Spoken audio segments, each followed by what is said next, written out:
BJP लगातार अपने ही बुने हुए जाल में फंसती जा रही है। जब से सुप्रीम कोर्ट के आदेश के बाद एसबीआई ने चुनाव आयोग को जानकारी दी है, तब से रोज रोज नए खुलासे हो रहे हैं जो बीजेपी की मुश्किलों को लगातार बढ़ा रहे हैं। इस कड़ी में इलेक्टोरल बॉन्ड से जुड़े चौंकाने वाले खुलासे हुए हैं। तो क्या हुए हैं खुलासे, देखिए ये रिपोर्ट।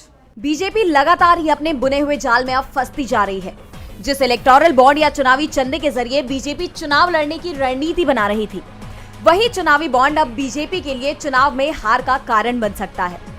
बता दें कि अक्टूबर 2023 में सुप्रीम कोर्ट के 5 जजों की संविधान पीठ ने इलेक्टोरल बॉन्ड मामले पर सुनवाई शुरू की।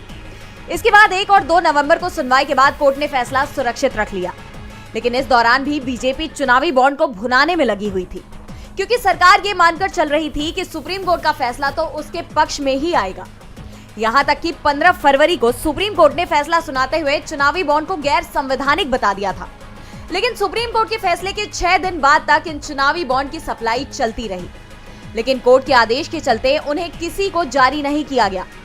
वहीं सूचना के अधिकार के जरिए जो जानकारी मिली, उससे साफ हो गया है कि 8,350 इलेक्टोरल बॉन्ड की आखिरी खेप 2024 में छापकर उपलब्ध करवाई गई और ये खेप इस साल 21 फरवरी को सप्लाई की गई, जबकि सुप्रीम कोर्ट 15 फरवरी को ही इसे अवैध बता चुका था। ये खुलासा भी हुआ है कि इलेक्टोरल बॉन्ड की योजना को चलाने वाले स्टेट बैंक ऑफ इंडिया ने कमीशन के तौर पर सरकार से जीएसटी मिलाकर करीब 12 करोड़ रुपए की मांग की है, जिसमें से सरकार लगभग 8.5 करोड़ का भुगतान भी कर चुकी है। इन बॉन्ड्स को नासिक की इंडिया सिक्योरिटी प्रेस में छापा गया और इसके लिए सरकार को 1.93 करोड़ रुपए का बिल दिया गया, जिसमें 1.90 करोड़ रुपए का भुगतान किया जा चुका है। वहीं एडीआर की एक रिपोर्ट कहती है कि चुनावी बॉन्ड की शुरुआत के बाद अगले 5 साल में कुल बॉन्ड के जरिए जो चंदा राजनीतिक दलों को मिला, उसका 57% डोनेशन यानी आधे से भी अधिक पैसा भारतीय जनता पार्टी के फंड में आया है।